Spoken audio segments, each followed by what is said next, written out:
No vídeo anterior eu fiz uma breve introdução sobre as doutrinas socialistas e a Revolução Industrial e hoje então eu quero começar esse assunto propriamente dito, ou seja, esse capítulo deste livro, né, que é um autor é o Hunt, História do Pensamento Econômico, é uma playlist que eu estou construindo de História do Pensamento Econômico e esse autor é de viés socialista. Então acho bom que eu deixe claro isso, né? Por isso que eu considero uma playlist de introdução mesmo, só para ter uma noção. Eu não considero que seja interessante entender a história do pensamento econômico com um viés, né? Mas, de qualquer forma, eu estou trazendo esse tipo de conteúdo aqui. O primeiro tópico que ele traz no capítulo 5, então, sobre as doutrinas socialistas e a Revolução Industrial, lembrando que o capítulo 4 eu trouxe os conteúdos que esse autor traz sobre o liberalismo, né, o liberalismo e a Revolução Industrial.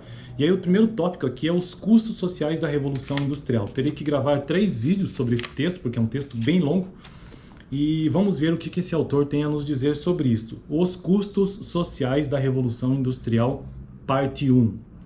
A experiência histórica demonstra que sempre que as sociedades precisaram obrigar parte de seus membros a apertar os cintos e a viver ao nível da subsistência, foram os de menor poder econômico e político que tiveram que arcar com os sacrifícios. Então aqui ele está dizendo que já houve vai haver uma prosperidade, mas que os menos favorecidos sofrerão. Foi o que aconteceu na Inglaterra, à época da Revolução Industrial, ali pelo século XVIII, né? Em 1750, a classe operária vivia em condições extremamente precárias, próximas ao nível de subsistência, e seu nível de vida, avaliado em termos de poder aquisitivo dos salários, deteriorou-se durante a segunda metade do século XVII.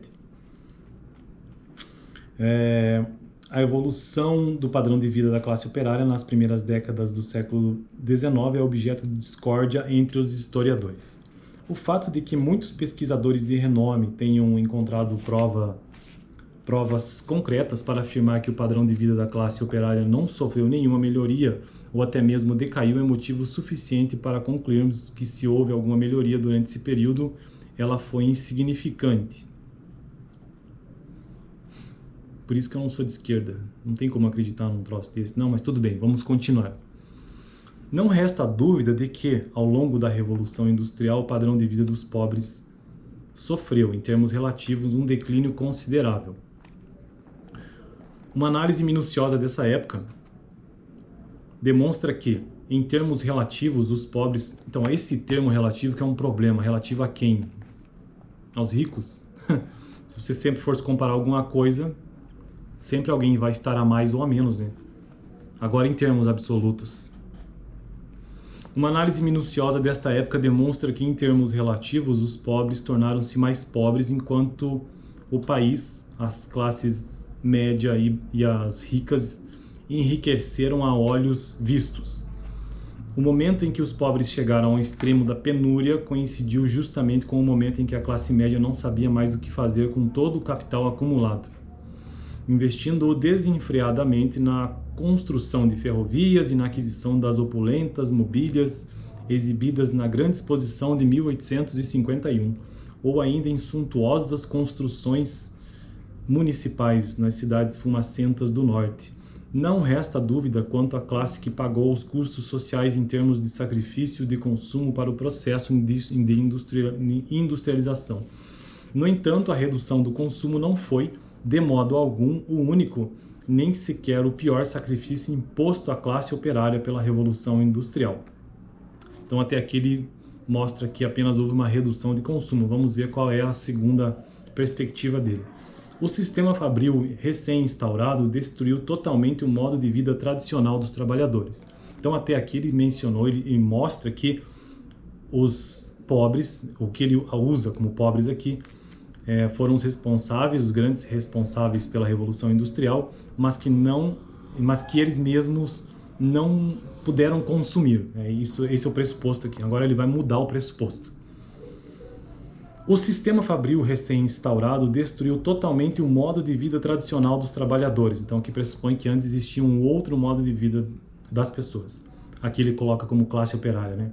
Lançando-os abruptamente num pesadelo para o qual estavam completamente despreparados.